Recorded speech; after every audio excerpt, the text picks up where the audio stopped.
ಈ ಅಲೆಮಾರಿ ಜನಾಂಗ ಹಲವಾರು ವರ್ಷಗಳಿಂದ ಇದೇ ಕಷ್ಟ ಕಾರ್ಪಣ್ಯಗಳನ್ನು ಅನುಭವಿಸ್ತಾ ಇರ್ತಕ್ಕಂಥದ್ದು ಸತ್ಯ. ಆದರೆ ಒಂದು ರೂಪುರೇಖೆಯನ್ನು ನಾನು ಈಗಾಗಲೇ ಅಳವಡಿಸ್ಕೊಂಡಿದ್ದೇನೆ.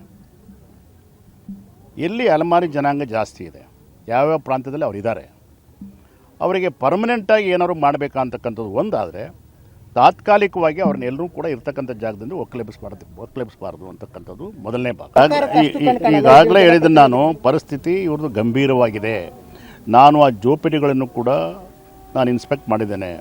ಅಲ್ಲಿ ಹಾವುಗಳು ಬರ್ತದೆ, ಮತ್ತು ಅವ್ರು ಬದುಕಲಿಕ್ಕೆ ಶೌಚಾಲಯಗಳಿಲ್ಲ, ಬೆಳಗ್ಗೆ ಎದ್ದ ಕೂಡಲೇ ಮಕ್ಕಳುಗಳಿಗೆ ವಿದ್ಯಾಭ್ಯಾಸ ಮಾಡಲಿಕ್ಕೆ ಒಂದು ವ್ಯವಸ್ಥೆ ಇಲ್ಲ. ಇವೆಲ್ಲವನ್ನು ಕೂಡ ನಾನು ಸಂಪೂರ್ಣವಾಗಿ ಮನೆಗಂಡಿದ್ದೇನೆ.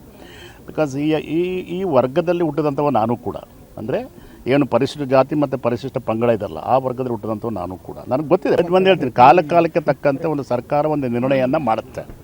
ಕಾಲಕ್ಕೆ ತಕ್ಕಂತೆ ಸರ್ಕಾರ ಒಂದು ನಿರ್ಣಯವನ್ನು ಮಾಡುತ್ತೆ. ಇದು ಕೂಡ ಆ ನಿರ್ಣಯದ ರೂಪದಲ್ಲಿ ಪರಿಪಕ್ವವಾಗಿ ವರ್ಗದ ಜನಕ್ಕೆ ಏನು ನ್ಯಾಯ ಸಿಗಬೇಕೋ ಅದು ಸಿಗೋ ತನಕ ನಾನು ಹೋರಾಟ ಮಾಡ್ತೀನಿ ಅಂತಕ್ಕಂಥ ವಿಚಾರವನ್ನು ನಿಮ್ಮ ಮುಂದೆ ನಾನು ಹೇಳಕ್ಕೆ ಇಚ್ಛಪಡ್ತೇನೆ. ಈಗ ತಾತ್ಕಾಲಿಕವಾಗಿ ಅವ್ರನ್ನ ಒಕ್ಕಲಿಸಬಾರ್ದು, ನಂಬರ್ 1. ಇಲ್ಲ, ಇಲ್ಲೂ ಕೇಳುತ್ತಮ್ಮ, ಅವ್ರಿಗೆ ತಾತ್ಕಾಲಿಕವಾಗಿ ಅವ್ರಿಗೆ ಎಲೆಕ್ಟ್ರಿಸಿಟಿ, ಅವ್ರಿಗೆ ಏನು ಫೆಸಿಲಿಟೀಸ್ ಕೊಡಬೇಕು ಅವ್ರು ಕೊಡಬೇಕು.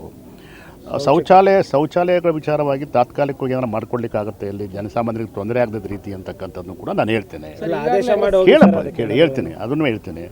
ಮುಂದಿನ ದಿನಗಳಲ್ಲಿ ಅವರಿಗೆ ಪರ್ಮನೆಂಟಾಗಿ ಸೊಲ್ಯೂಷನ್ ಹುಡುಕಲಿಕ್ಕೆ ಏನು ಮಾಡಬೇಕು ಅನ್ನೋದ್ರ ಬಗ್ಗೆ ನಾನು ಇವತ್ತಾಗಲೇ ಮನಸ್ಸಲ್ಲಿ ಮಾಡ್ಕೊಂಡು ಬಂದಿದ್ದೀನಿ. ಈಗ ಅದನ್ನು ಚಾಚು ತಪ್ಪದೆ ನಾನು ಬೆಂಗಳೂರಿಗೆ ಹೋದ ಕೂಡಲೇ ಅಧಿಕಾರಿಗಳಿಗೆ ಮತ್ತು ಸಂಬಂಧಪಟ್ಟವರಿಗೆ ಪತ್ರ ಬರೀತೀನಿ. ನಾನು ಸೋಷಿಯಲ್ ವೆಲ್ಫೇರ್ ಮಂತ್ರಿಗಳಿಗೂ ಕೂಡ ಈ ಗಮನವನ್ನು ಸೆಳೀತೇನೆ. ನಾನು ಏಪ್ರಿಲ್ 9ನೇ ತಾರೀಕು ನಾನು ರಿಪೋರ್ಟ್ನು ಕೂಡ ಮಾನ್ಯ ಮುಖ್ಯಮಂತ್ರಿಗಳಿಗೆ ನಾನು ಸಬ್ಮಿಟ್ ಮಾಡ್ತೀನಿ. ಎಲ್ಲವೂ ಕೂಡ ಇರ್ಬೋದು, ಸಣ್ಣ ಪುಟ್ಟ ಸಮಸ್ಯೆಗಳಿದೆ, ದೊಡ್ಡ ಸಮಸ್ಯೆನೇ ಅದು, ಸಣ್ಣ ಪುಟ್ಟ ಅಂತ ಹೇಳಲಿಕ್ಕೆ ಆಗೋದಿಲ್ಲ. ನಾನು ದೊಡ್ಡ ಸಮಸ್ಯೆನೇ ಇದೆ ಅದು. ನಾನು ಅದನ್ನು ಇವತ್ತು ನಾನು ಬಂದಿದ್ದೇನೆ, ಅದ್ರ ಬಗ್ಗೆ ಯಾರಿಗೆ ನಾನು ಸುಳಿವು ಮುಟ್ಟಿಸಬೇಕು ಈ ವಿಚಾರಗಳಿಗೆ ನಾನು ಮಾಡೇ ಮಾಡ್ತೀನಿ ಅಂತಕ್ಕಂಥ ಭರವಸೆ ಕೊಡ್ತೀನಿ. ಕಳೆದ 5 ವರ್ಷದಿಂದ ಇವ್ರಿಗೆ ಬಂದಂತ ಅನುದಾನ 90% ಯೂಸ್ ಆಗಿಲ್ಲ ಅಂತ ಸರ್. ಅಲೆಮಾರಿಗಳಿಗೆ ಬಂದದ ಅನುದಾನ ಕಳೆದ 5 ವರ್ಷ. ಅದು ರಿಪೋರ್ಟ್ ತಗೋತೀನಿ ನಾನು, ಇವತ್ತು DC ಅವ್ರ ಮೂಲಕ ರಿಪೋರ್ಟ್ ತಗೋತೀನಿ.